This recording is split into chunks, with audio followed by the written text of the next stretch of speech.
Plate layers were inspecting the tracks on the main line. They checked the rails for signs of wear and replaced ballast where needed. It was imperative the engines whistled to tell the men to clear the line.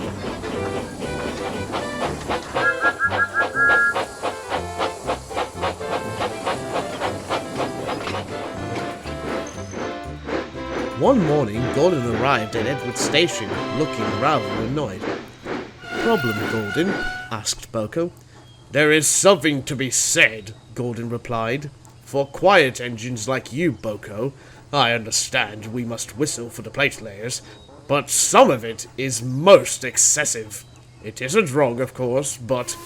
Gordon's speech was interrupted by a booming whistle in the distance. It grew longer and louder, and soon Murdoch shrieked through with a heavy goods train. "I rest my case," Gordon harumphed.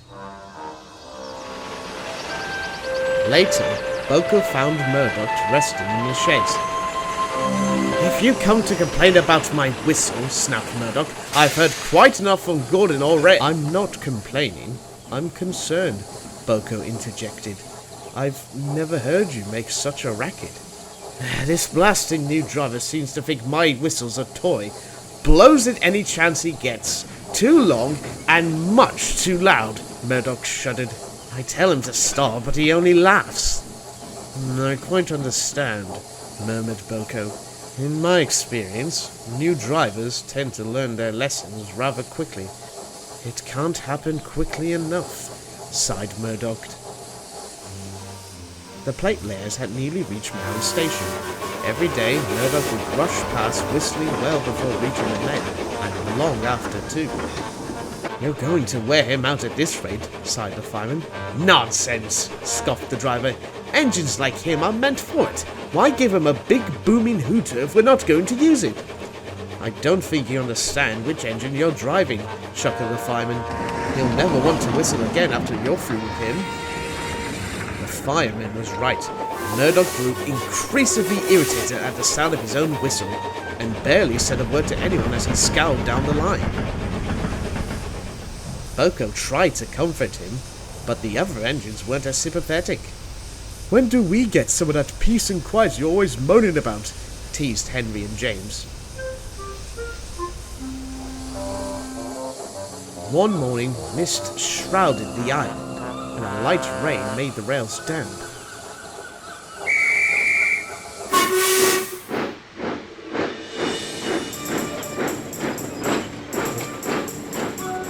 As Murdoch set off with his goods, he was struggling to see the line ahead. All too often, his focus was broken by his own whistle. "Will you stop that?" he barked at the driver. "This journey will be hard enough without you making that racket." "Have to let people know we're coming, especially in this mist, don't we?" the driver replied with a smirk. They soon approached Edward Station. Boko was nearby, and tried to hoot a friendly hello. Of course, he was sheltered by the sound of Murdoch's own whistle.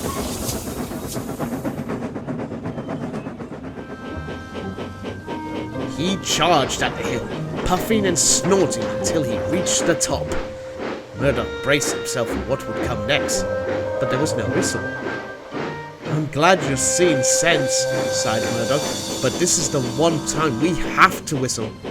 I can't!" cried the driver. "Something's jammed!" Murdoch went pale. The plate layers were just down the line. The driver pulled the whistle chain with all his might, but still no sound came. "Look out! Look out!" Murdoch shouted into the mist. The plate layers were startled.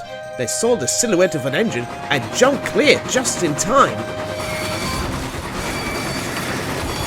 With brakes screeching, Murdoch flew past, finally coming to a halt a few miles further on. Everyone breathed a sigh of relief. Soon, Boko arrived to help. "I'd say the lesson has been learned," Boko winked as he saw the Fat Control talking severely to the driver. Soon, he came to see Murdoch.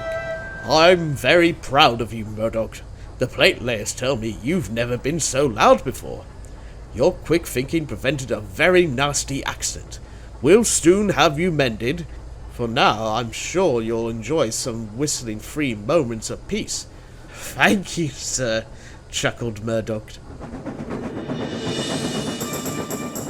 Sure enough, Murdoch was soon back on the main line. His whistle was working better than ever, and saw far less usage than before.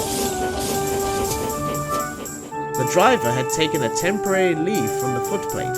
He volunteered to assist the plate layers with repairing the line. Whenever he heard Murdoch's whistle, he smiled, knowing it meant two things: a warning to stand clear, or a means of aggravating Gordon.